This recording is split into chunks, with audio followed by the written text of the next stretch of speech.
They have accessibility to the process and to the program, and then they can start to progress at their own rate. Okay? So it's like teaching the power clean, right?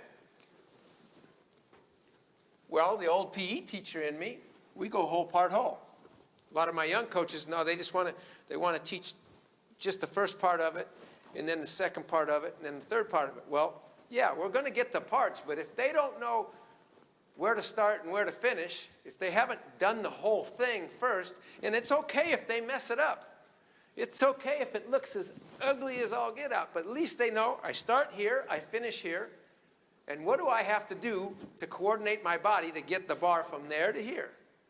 And then when they mess it all up, then okay, stop. Now we're just going to work at the beginning.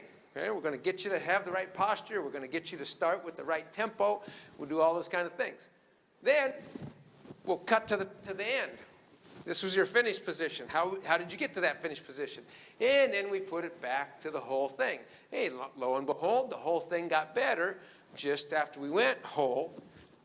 But if we only worked the parts and we didn't give them a chance to learn the start to finish in the beginning, then we miss out on part of this execution and the accessibility to what we're trying to do. It's the same thing with the concept of differential rehearsal. And I show shot putters because this guy here I got to meet him in Germany, and he explained the whole study to me. He's done a lot of research in this differential rehearsal. One of them was with shot putters. He had 30 shot putters over a course of time. He took 15, put them in this ring. And what they did in this ring is they just practiced perfect technique. If they were spinners, they spun. If they were gliders, they glide, whatever.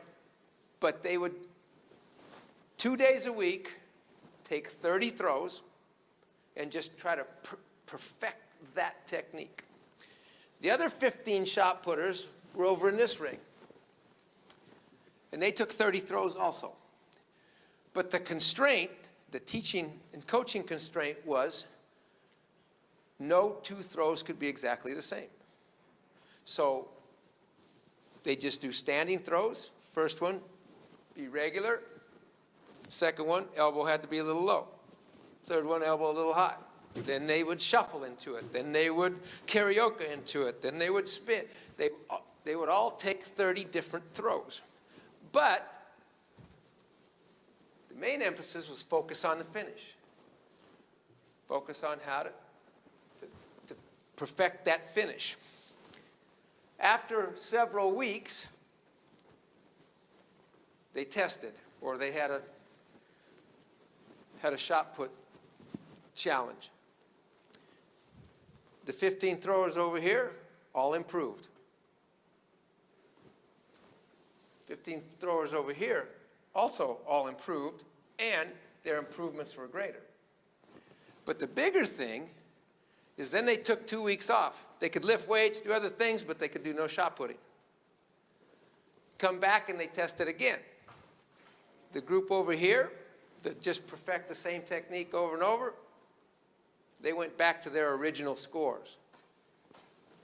The group over here, their scores weren't as great as when they first tested, but they didn't decrease back to normal. They were still higher than they had originally been. So it's this whole idea of there's a whole lot of different things going on in high-level movements, highly synchronized movements. So the better you can handle the chaos and then focus on the finish helps you with that. Okay? And again, the one I mentioned before, this external focus mechanism.